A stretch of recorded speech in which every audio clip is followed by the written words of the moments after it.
Morning everybody, hope you're all well. The scarf is out, it's becoming chilly. I mean, dare I say it, it's still August. But autumn feels like it's here a little bit, but hey ho. So I wanted a deep dive into lab meat because I was scrolling X like you do before you go to sleep. Probably not a good idea, I know. And I come across a post, you'll be seeing it on the screen now, of salmon, lab salmon. You're seeing it right on the screen. A San Francisco company has unveiled salmon that wasn't caught in the ocean or raised on a farm. It was grown entirely in a lab. The fillets come from the forefront of an emerging technology called cell-cultured seafood. The FDA has approved the product, declaring it as safe as traditional fish. And this is where I deep dived, because the very next comment after that little snippet you've just seen is from Tom Renz, and I will put a link to all of these tweets, for want of a better word, posts in the description, because they're well worth deep diving into for you as well if you're interested, because it gets heavy. It gets really heavy. Frankenstein food, oh my god, so Tom Renz says, yep, I've got more here and in the thread. So I'm then going to go into his post, as it were. HHSS, because obviously this is based in America. Whatever's going on in America will eventually happen here. This is why it's so we have to keep an eye on this.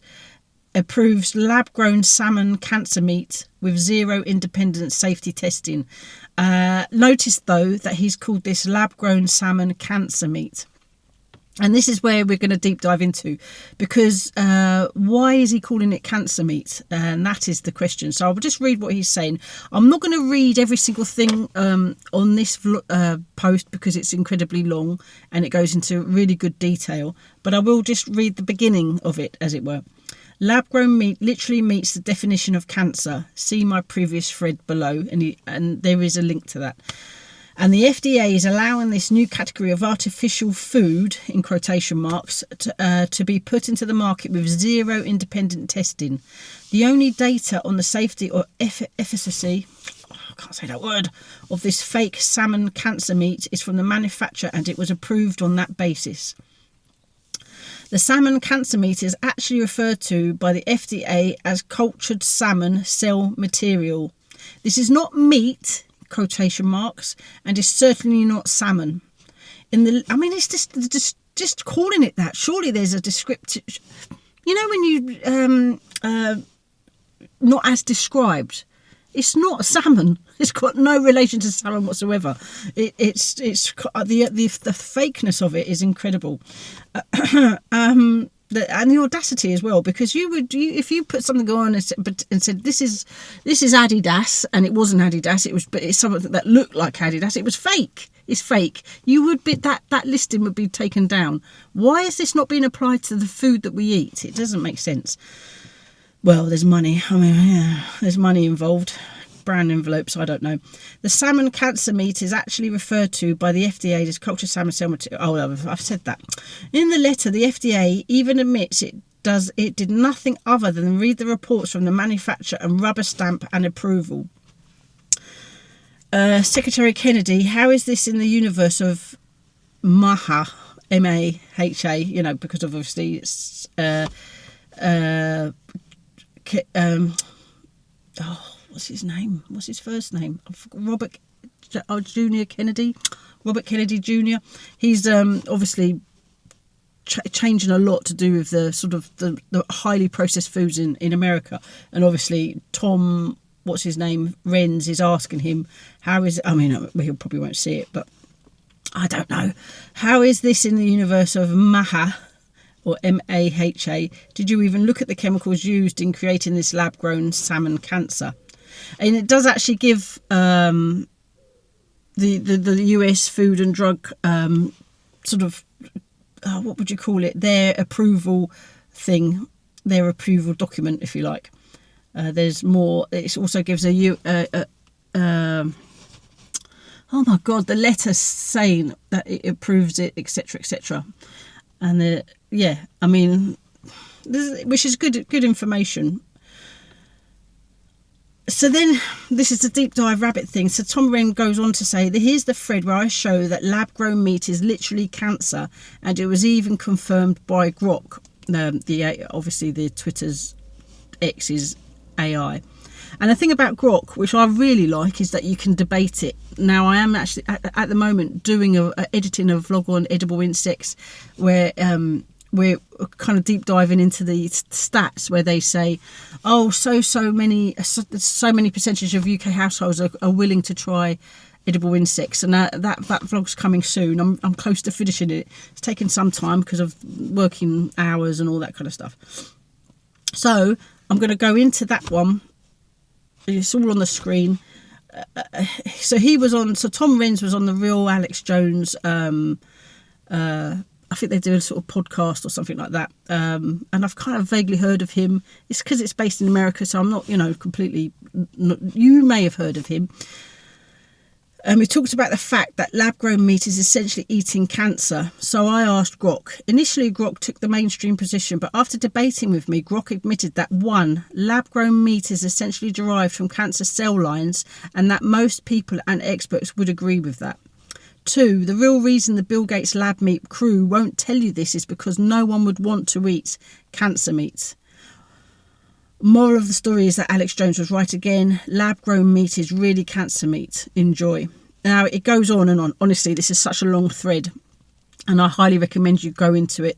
I will leave the links of all of these in the description, because, look, I mean, you can even watch the little, I don't know, is that on YouTube or is it on X? I don't know. Anyway, the point is you can watch it there.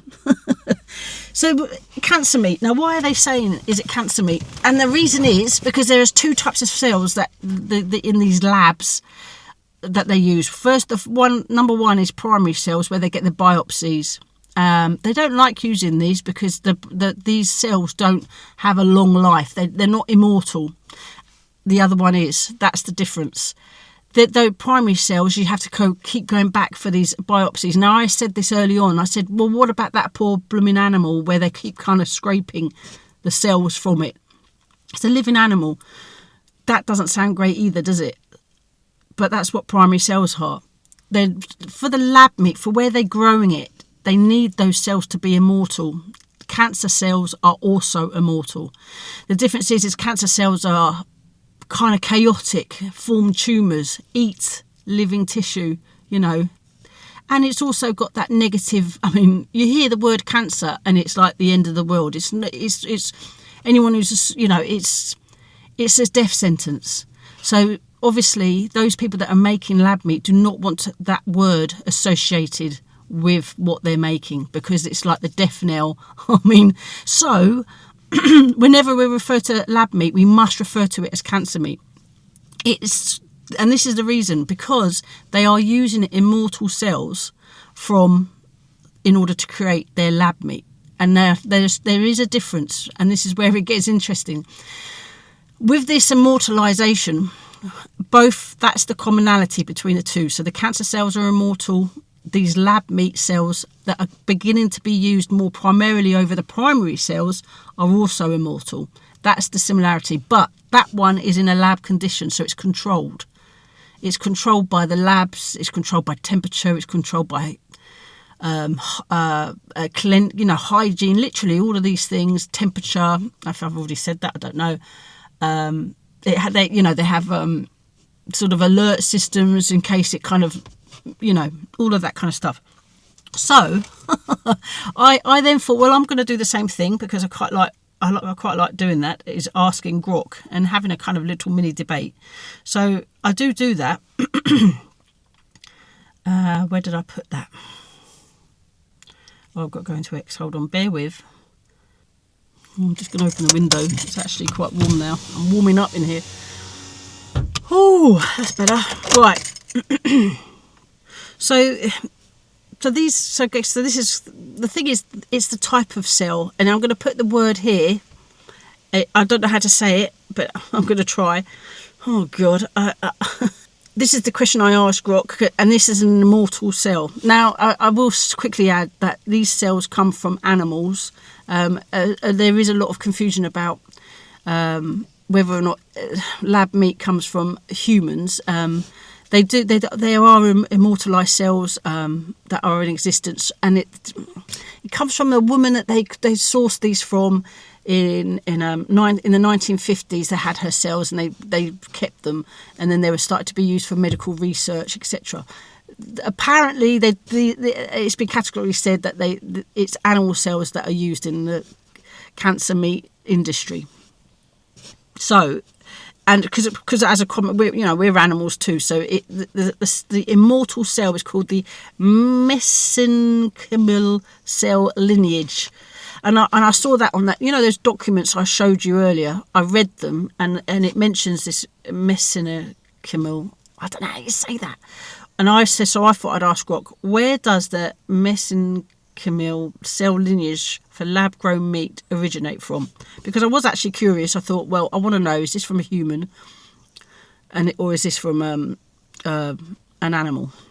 And it says mesenchymal, I don't know how to say that, cell lineages for lab-grown meat typically originates from the mesenchymal stem cells, or MSCS, isolated from animal tissues. And then and you'll see it on the screen, hopefully, if I'm still recording. So what you're seeing is my question, and then its answer. I'm not going to read the whole thing. I will. I don't know how to do that, but I'll try and add a link to it somehow or other. I'll work that one out. Anyway, well, you're seeing it on the screen, so you can sort of fill your boots with reading it. They're isolated from animal tissues such as adipose tissue, bone marrow, muscle tissue, embryonic or fetal tissue, and that's like.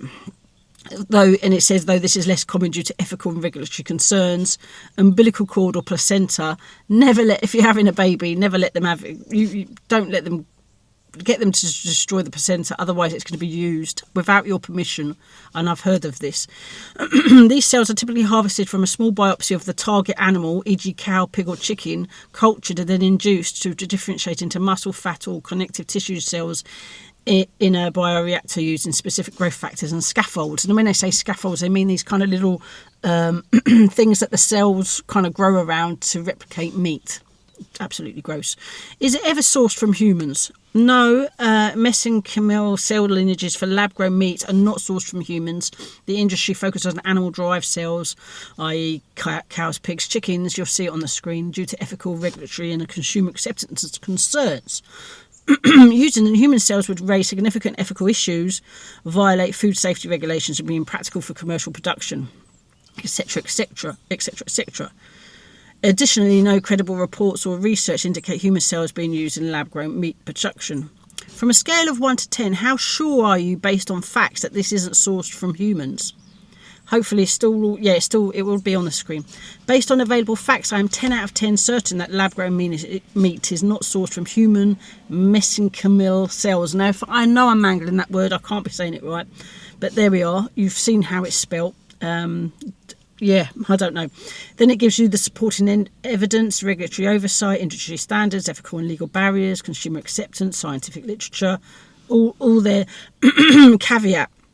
While I found no evidence of human cells in lab-grown meats, the absence of evidence is not absolute proof of absence. However, given the overwhelming regulatory, ethical and practical barriers, coupled with the exclusive use of animal cells in all lab-grown meat production, my confidence level is 10 out of 10. If you're concerned about specific claims or sources suggesting otherwise, I can analyse them for accuracy. Okay, moving on to these cells harvested from animals for food production. Are they immortalised? Is this not similar behaviour in cancer cells? And then you're seeing it on the screen. Are animal-derived cells for lab-grown meat immortalised? In lab-grown meat production, mesenchymal cells or other cell types like myoblasts harvested from animals are not always immortalised, but immortalisation is sometimes used to improve scalability and cost effectiveness. Here's a breakdown. So then it talks about non-immortalised cells, like most lab-grown meat companies are using these primary cells. And then it goes on to say, but some companies and research groups use immortalised cell lines to overcome the limitations of primary cells, such as limited proliferation and the need for repeated biopsies. Immortalisation involves modifying cells to bypass senescence, allowing them to divide indefinitely, hence being immortal. Common methods include genetic modification, spontaneous immortalisation. Current practices, companies like Upside Foods, and we've heard of them, and Good Meat, have primarily used primary cells in their approved products, e.g. cultured chicken approved in the US and Singapore. However, research into immortalised cell lines is ongoing to optimise large-scale production. So that's the key, you see. So these whole primary cells, they're all right for their sort of like micro, small quantities, learning how it works, but to upscale, they're going to need to use immortalised cancer-like cells.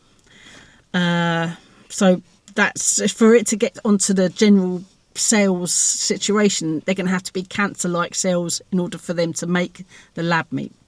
For example, studies have explored immortalised bovine myoblasts for beef production. Regulatory approval for immortalised cells varies by region, with stricter scrutiny for genetically modified cells. Similarity to cancer cells. The behaviour of immortalised cells does share some similarities with cancer cells, but there are key distinctions. Unlimited proliferation. Both immortalised cells and cancer cells can divide indefinitely, bypassing senescence. And I don't know what that is. I should Google that and try and put the meaning of that there. This is often achieved in immortalised cells through mechanisms like telomerase activation, which is also common in cancer cells. Genetic alterations. Immortalisation may involve disabling tumour suppressor genes, a trait seen in many cancers which can increase the risk of uncontrolled growth if not carefully managed. Rapid growth. Both cell types can exhibit faster proliferation than normal cells, which is desirable for scaling up lab-grown meat production, but is a hallmark of cancer. Differences. Controlled processes. Immortalised cells for lab-grown meat are engineered under controlled conditions to maintain specific functions, e.g. differentiation into muscle or fat. Cancer cells, by contrast, are typically unregulated and accumulate random mutations leading to chaotic behaviour. Tumorigenicity. Immortalised cells are not necessarily tumorigenic, cancer-causing. For lab-grown meat, cells are rigorously tested to ensure they do not form tumours or exhibit malignant behaviour. Cancer cells, however, often have invasive and metastatic properties. Regulatory oversight. Immortalised cells used in food production undergo strict safety evaluations by regulatory bodies, blah-de-blah. This includes verifying that the cells do not produce harmful compounds or exhibit cancerous traits. Cancer cells would fail these safety standards. Differentiation capacity. Immortalised cells for lab-grown meat are designed to differentiate into specific cell types, e.g. muscle or fat, to mimic meat. Cancer cells typically lose this ability and become de-differentiated, making them unsuitable for food applications. Then it goes into safety and ethical considerations. You're seeing it on the screen right there. Safety. Regulatory agencies require extensive testing to ensure immortalised cells are safe for consumption. There's more to it than that, time frames. Ethical concerns. The use of immortalised cells raises fewer ethical issues than sourcing cells from animals repeatedly, like I said about the biopsies. As it reduces the need for biopsies, However, genetic modification can spark consumer concerns about unnatural, in quotation marks, which companies address through transparency and safety data. The conclusion from that is animal-derived cells for lab-grown meat are not always immortalised. Primary cells are commonly used, but immortalised cell lines are being explored for scalability. While immortalised cells share some traits with cancer cells, they are distinct in their controlled engineering, safety testing and ability to differentiate into edible tissue. Regulatory oversight ensures that any immortalised cells used in lab-grown meat are safe and non-tumorigenic, unlike cancer cells. Please expand on your comment, ability to differentiate into edible tissues. The ability of cells to differentiate into edible tissues is a cornerstone of lab-grown meat production, as it enables the creation of cell types that mimic the composition of conventional meat, e.g. muscle, fat and connective tissue. Below, I'll expand on this concept, explaining what differentiation means, how it's achieved in lab-grown meat, why it's critical for producing edible tissues, and how it distinguishes cells used in cultured meat from cancer cells. Now, I'm going to put that on there. You're going to see that right now. I'm actually going to pause. You can pause it to read it, because I'm not going to read all this. I just can't do it. It's not fair on you. It will take too long. So it says, what is cell differentiation? Pause if you want to read it, okay? Right, let's carry on. How different, yeah, I mean, honestly, it goes on. Pause. How differentiation, I can't say it works in lab-grown meat. Yeah, pause. I can't read it all. I want to really get to the end of this, because I can see that this is already 20 odd minutes long. It talks about culture conditions, cell selection, and etc. I just want to really, what was the end result? What was my last? There was something I said. Right. You'll see this. I scrolled fast. I know I did. Sorry about that. It seems to hinge on controlled environments, this is me, to ensure the cells do not turn into cancerous-like cells, putting it simply here in brackets. What if that lab control was lost? Power cut or simple human error, to name a few potential hazards within a controlled environment. Please feel free to add your own. Could this flip to being more akin to cancer?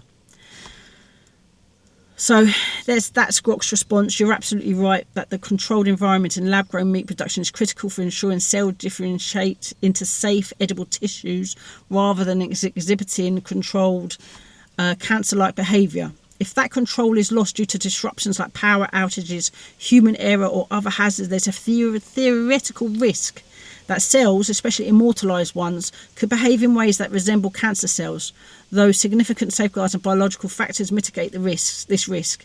Below, I'll explore what could happen if lab control is lost, potential hazards that would disrupt the process, and whether this could lead to cancer-like behaviour, while addressing the implications and safety measures. Importance of controlled environments. I am not going to read all of this because I just cannot, but I'm just leaving it there while I warble on. Oh, trees look lovely. I don't know what to say. And it keeps going. Potential hazards in a controlled environment. I mean, these hazards are real, which is why I wanted to talk about them. Power outages, human error, equipment failure, contamination, software or automation glitches, supply chain issues, environmental factors, genetic drift. That over time, immortalised cells may accumulate unintended mutations, especially if passaged repeatedly without proper monitoring. Could loss of control lead to cancer-like behaviour? The risks of cells flipping, in quotation marks, because I said that in the question, to a cancer-like state depends on the cell type, primary versus immortalised. So it's, basically primary cells are very unlikely to go into that.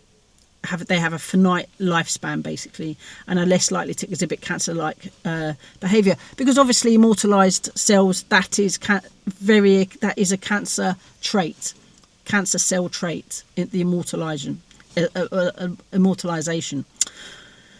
Immortalised cells characteristics. Immortalised cells are engineered to bypass senescence, e.g. via I don't know what that is. Well, I think we did cover that, though. We did do I hope that made that clear, because I just do not know. Making them theoretically more susceptible to cancer-like behaviour if controls are lost.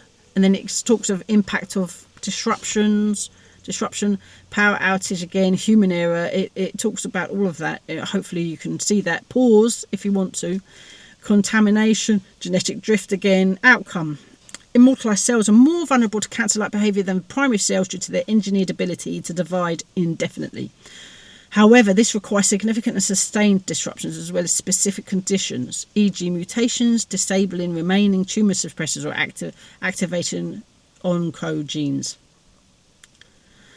And it goes on to say cancer-like behaviour defined. It defines what that would be, because basically, it forms a tumour. So the lab control, suppresses that. I mean, you wouldn't want to go near it, would you? Even with a very slight, even with a theoretical risk. While immortalised cells could theatrically approach this state under extreme prolonged disruption, several factors prevent this from happening. So then it goes engineered safeguards, regulatory requirements, differentiation protocols. I can't say that. Likelihood of flipping or to cancer-like behaviour. You've seen it on the screen. Pause if you want to. It's like I say. So the likelihood of cells becoming cancer-like due to loss of control is low, but not zero. Particularly for immortalised cells, and it's like short-term disruptions, prolonged or severe disruptions. I don't know, these things can happen. Worst case scenario, if immortalised cells are repeatedly passaged without oversight, contaminated with oncogenic factors or exposed to prolonged stressors, they could theoretically develop cancer-like traits. However, this would not produce edible meat, as the tissue would lack the structure and composition of muscle or fat, and it would be detected during quality control. It would be like a blob, a mass. And then it goes safeguards to prevent cancer-like outcomes. So they've seen it on the screen, still recording. Lab-grown meat production incorporates multiple safeguards, etc., etc. And it goes on. You can see the list there. Pause if you wish. Implications for lab-grown meat. Pause if you wish again. And then the conclusion. Did I ask anything else? While loss of control in lab-grown meat production, e.g. power failure, etc., could disrupt cell behaviour, the risk of cells flipping to cancer-like states is low, especially in primary cells, which are, but immortalised cells are more vulnerable due to their ability to divide indefinitely. I'm going to really need to go because I've got to go to work. But can you find specific instances of lab failures? They're not widely documented in publicly available sources, no wonder. But it then goes on to try to find instances of,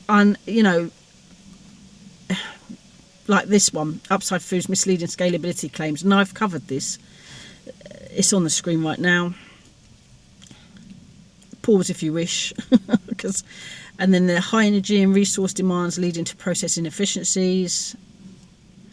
That's another one. I mean, these are just sort of like publicised things that happened, etc. So, I mean, I'm going to leave it there because I'm going to leave it there because, quite frankly,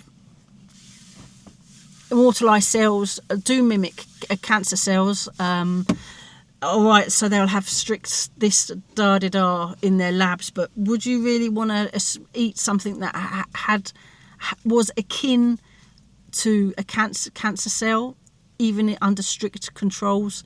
Is cancer meat? Should we call it that from now on? You tell me. I don't know. It's horrific. Either way, Frankenstein foods, here we come. So that was a really good rabbit hole last night, and I really wanted to share it. So I hope you enjoyed that and found it interesting. More coming on the edible insects coming up very soon. Thanks everybody for watching. Take care, and I'll see you on the next one. Bye.